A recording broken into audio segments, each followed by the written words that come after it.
In addition to welcoming you by saying that this is an issue, Senator Martin, that I know you in particular have done a great deal of work on, and in my work that I've been doing on it, I have seen your name on a number of bills, and I appreciate a fellow soldier, if you will, in this.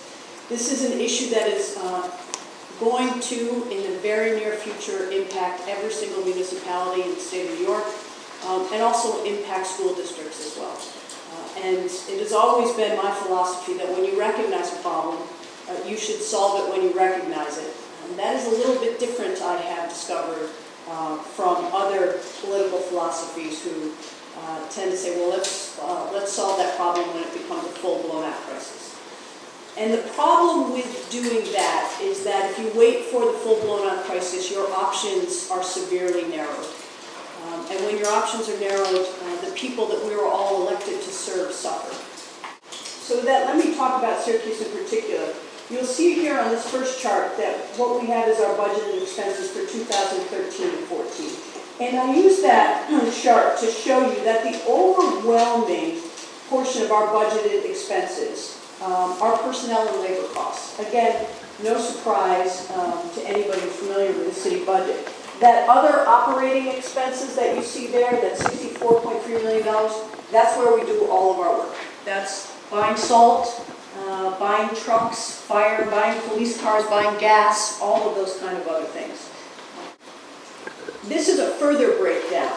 The single largest expense that we have are wages.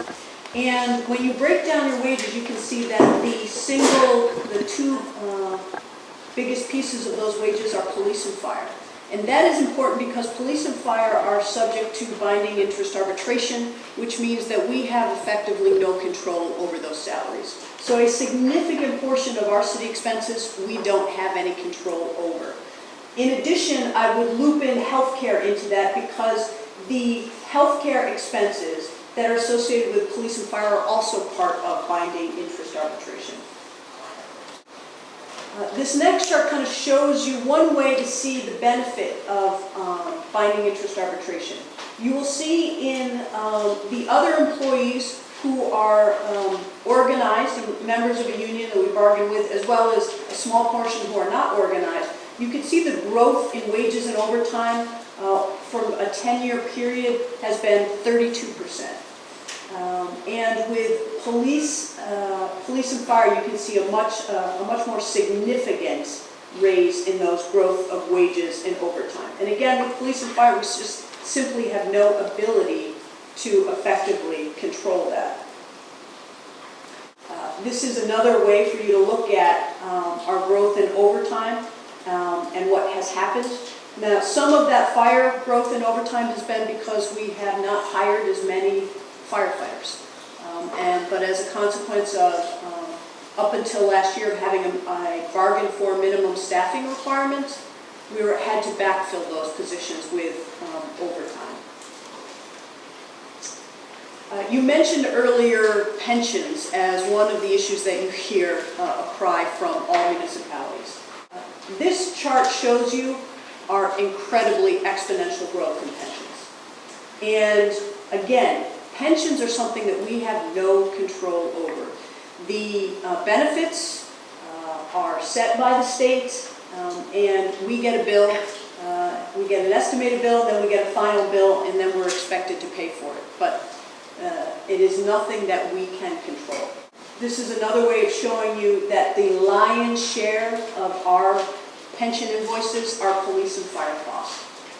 The dark blue are police and fire. And the other are all other employees. So you can see that police and fire in particular are very rich benefits. Next, as you also mentioned, healthcare. We actually have kind of a double whammy here in the city of Syracuse, and that our health insurance expenses are growing exponentially, and at the same time, we have become what is colloquially referred to as upside down. We are paying more and insuring more retirees than we are active employees. Now, part of that is a sign of strong fiscal responsibility management because we simply have fewer employees than we once had.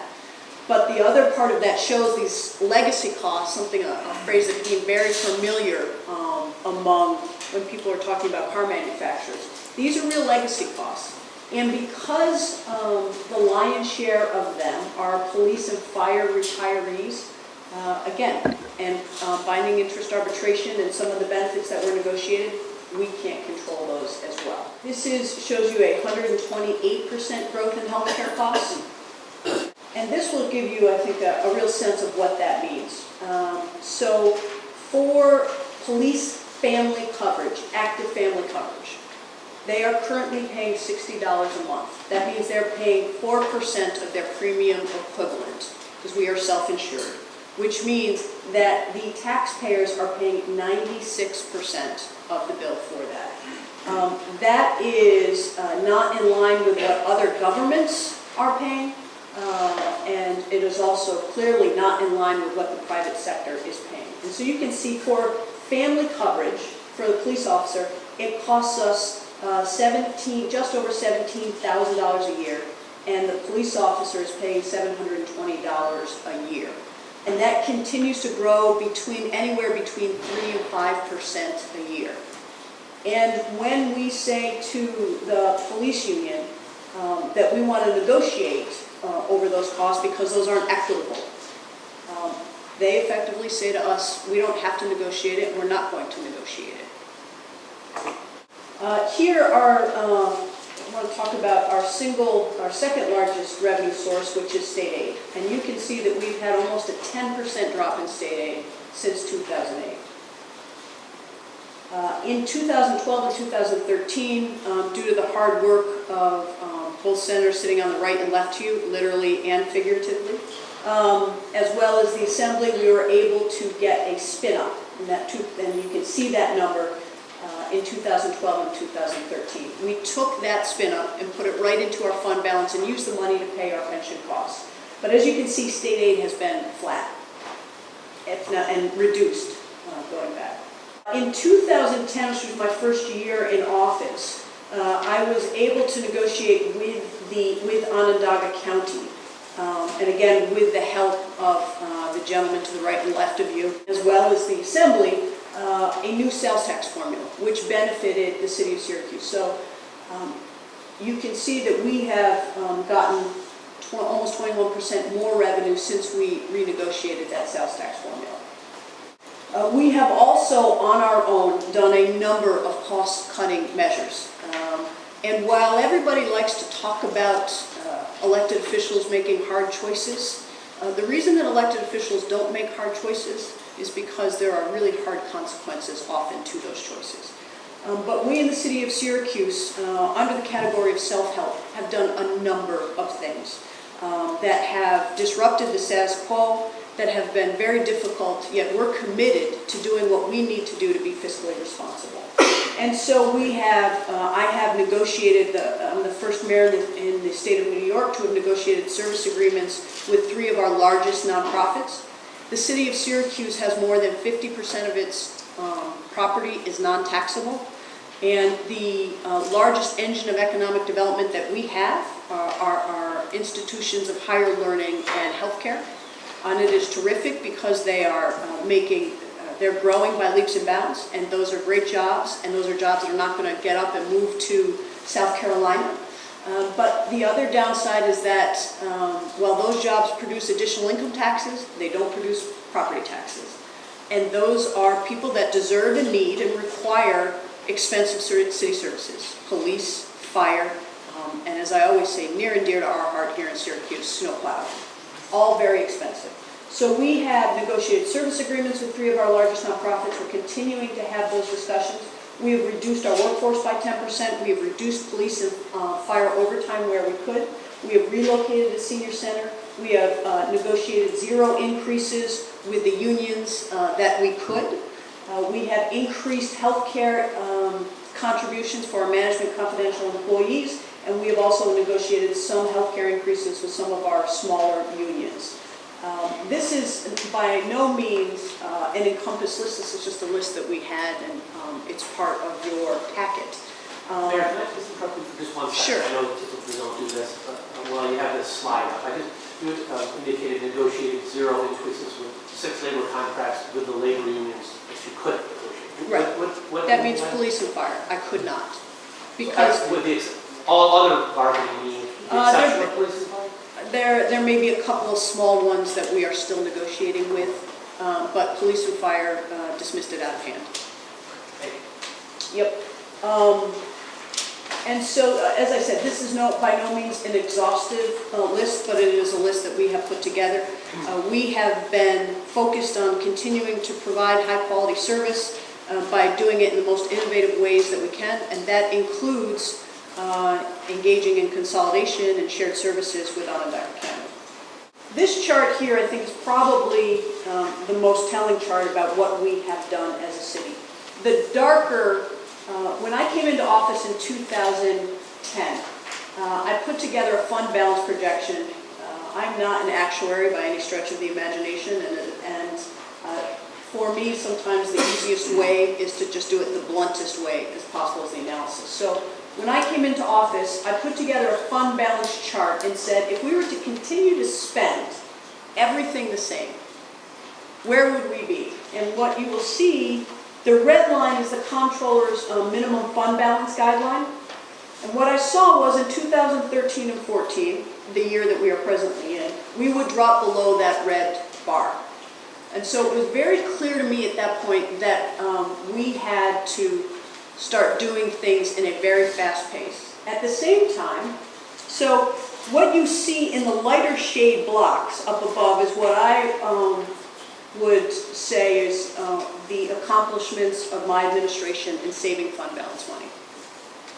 But that's, that accomplishment is not permanent, because you can see that that fund balance guideline drops down. And again, this is if all things stay the same, and in government, and with my administration in particular, that never happens.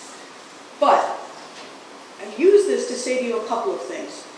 We have done extraordinary work in the city of Syracuse in terms of cost cutting and being innovative at delivering services. Very hard political decisions that have been made.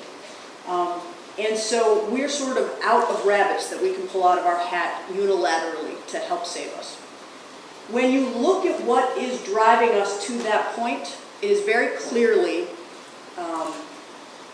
pensions, healthcare costs, and then when you break that down, it is the labor costs of units that have the benefit of binding interest arbitration. And so very early on, I also started talking about the fiscal crisis that was going to impact municipalities.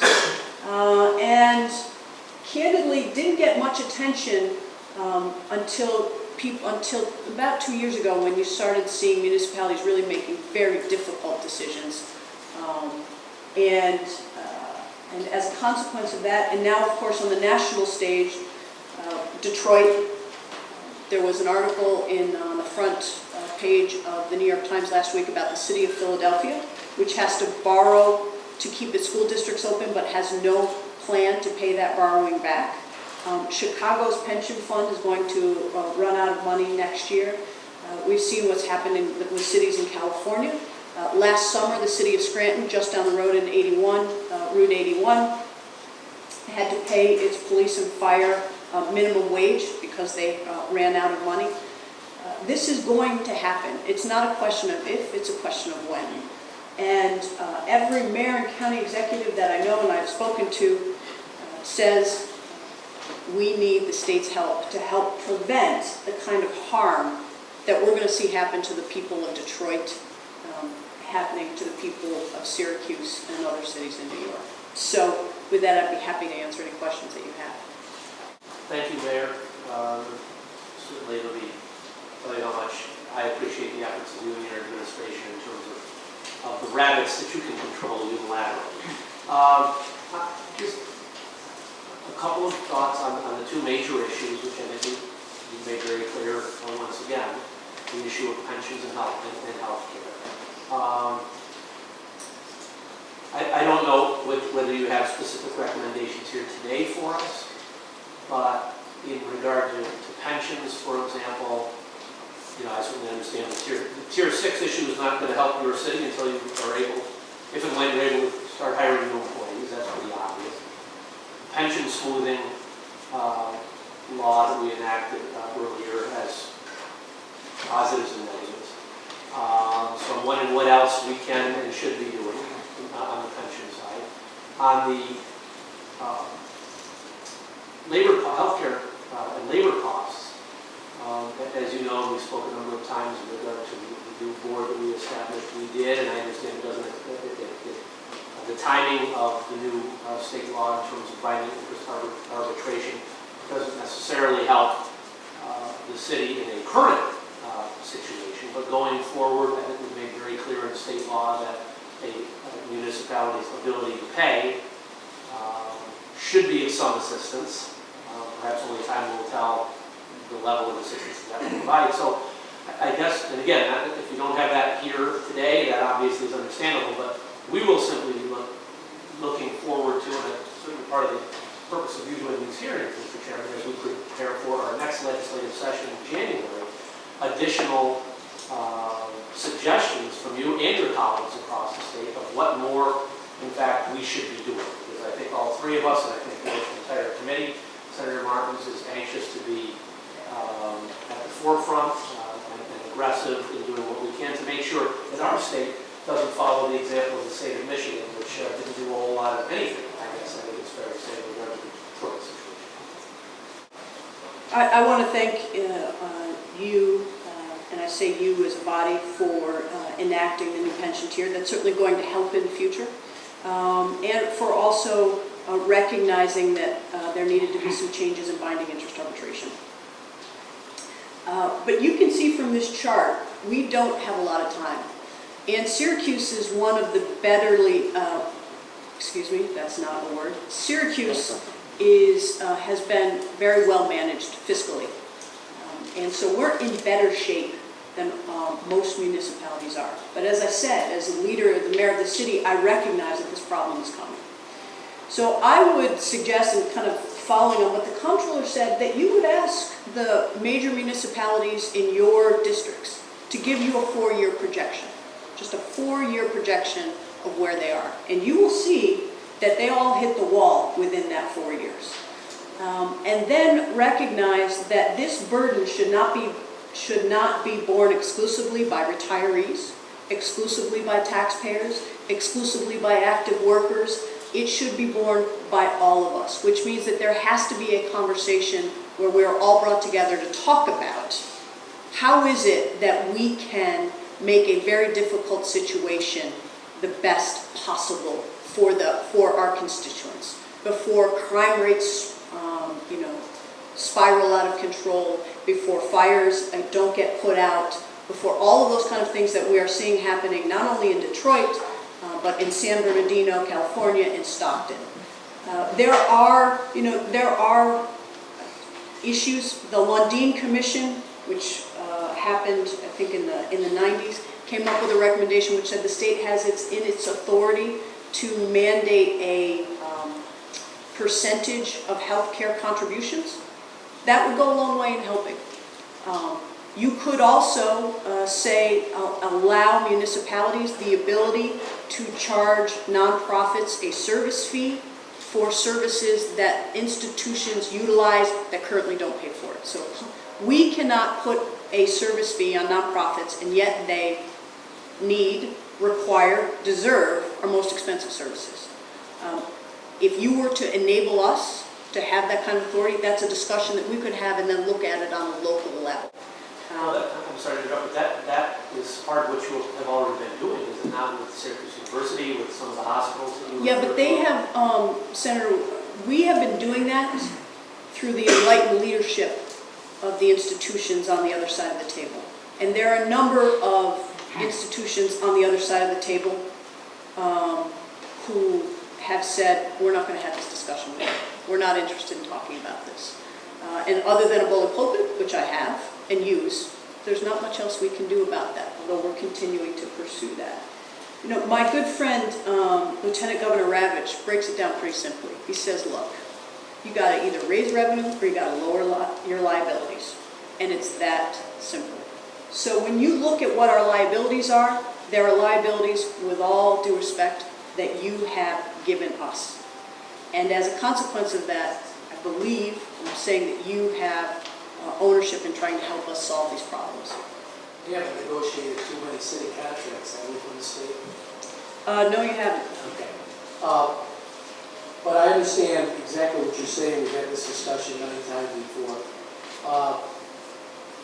Have you explored the legality of this, the state legislature allowing for fee-for-services of not-for-profits? Yes, I have. And do you have a legal opinion on it? Yes, the comptroller's office says that we cannot render a fee for what is, I will characterize as general basic municipal services. So we can render a fee for a specialized service, like a lighting district.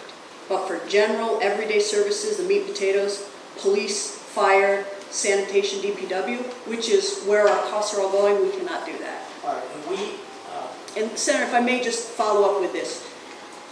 Really, in Albany in particular, what you've seen happen is that the city of Albany has negotiated pilot agreements with the state of New York for that purpose. And have you had any legal opinion as to whether the state can constitutionally allow for the cities to charge a fee for whatever services you provide? I'm told that yes, they can. And if we can get that to me, that would be really helpful. Sure. So that's one area. There have been many, I know the assessor's office here used to challenge quite frequently nonprofit status of organizations, because a nonprofit being a building and rented out for a for-profit or whatever.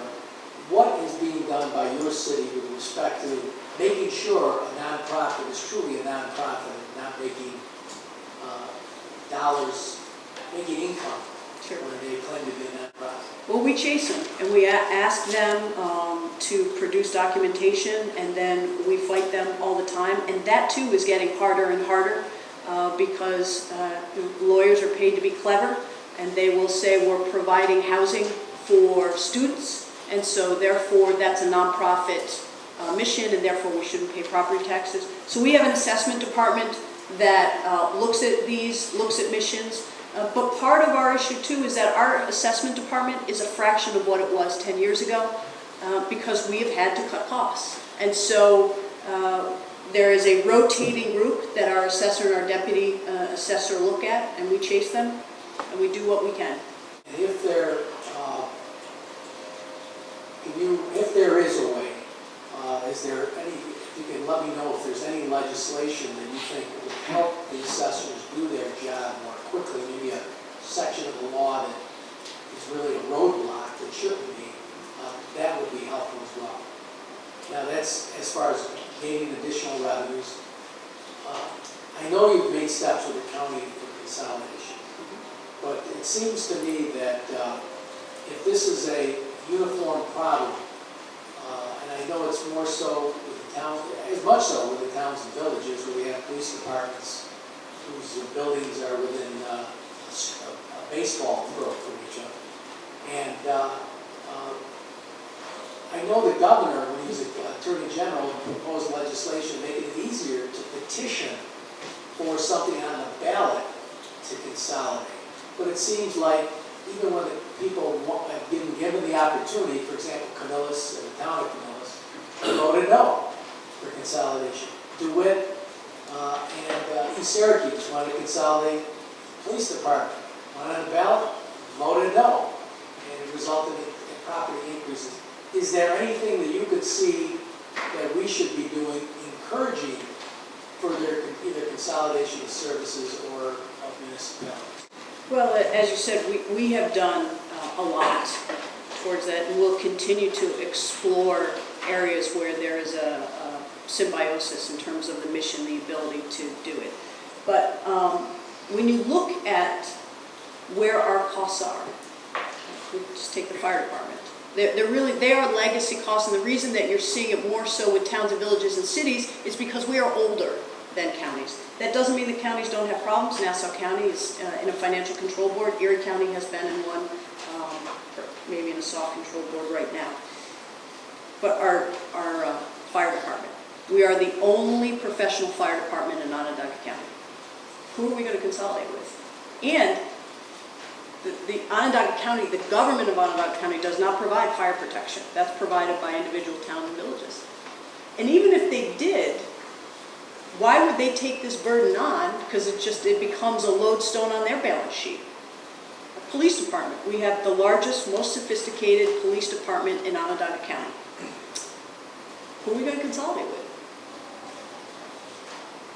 So if you were to help us address those two areas in particular, you would see us be able to really get some more, have our financial position be healthier.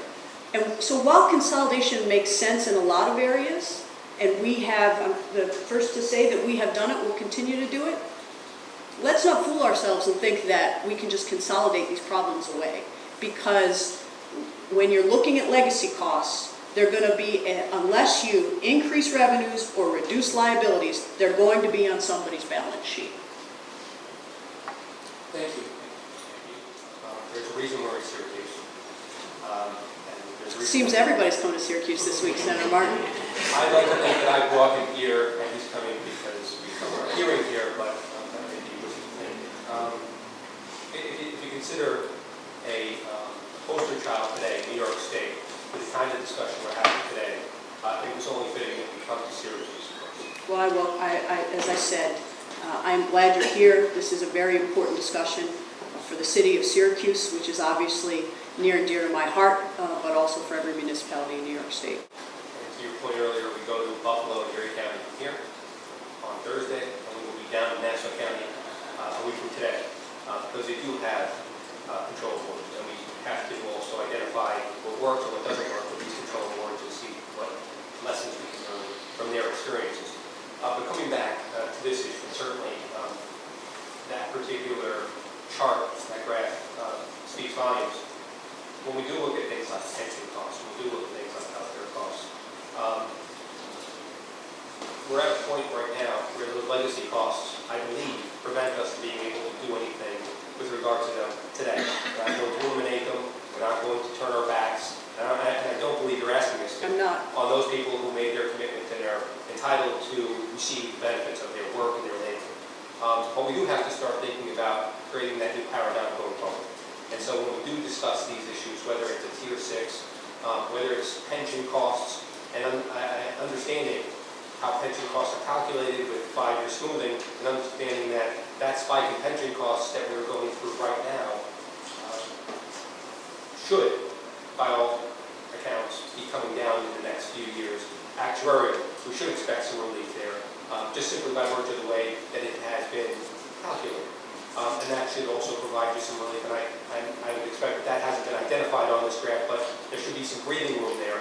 But that's only some breathing room. So to the extent that we can carry this conversation forward, you certainly have identified the issue. But as far as crafting a solution going forward, I think it's critically important that we work together. So, I would welcome that. I'm looking forward to that. I'm looking forward to that discussion, perhaps future discussions on these particular issues. The legacy costs are the legacy costs here. They're the same legacy costs we have in Nassau County. Same legacy costs I'm sure we're going to hear about in Erie County.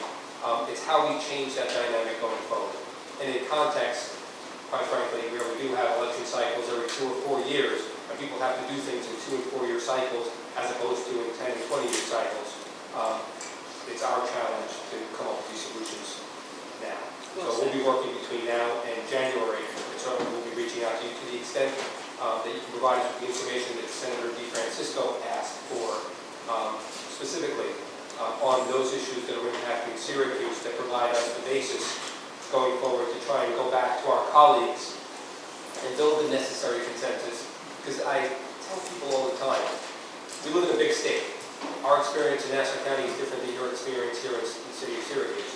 And our colleagues and friends in the city of New York have an entirely different experience. To convince them that there is a need and a point of view up here sometimes is very difficult because they don't see the world the same way we do. So we need to work together on both sides of the aisle to make sure that we pass that message along and provide the relief that we can going forward for our cities and upstate. So, Mayor, again, thank you. Senator Martin, thank you, and I welcome the opportunity, and I'm very glad that you are here in Syracuse. And let me just say that Senator Valesky and Senator DeFrancisco have been helpful to me as mayor with this issue and so many others since I came into office on January 1st of 2010. So they're great colleagues to have, and they have really been walking the walk and talking the talk of what you just said. But we are happy to have be part of this conversation and work towards solutions. You're absolutely right on that last point. Thank you very much, gentlemen.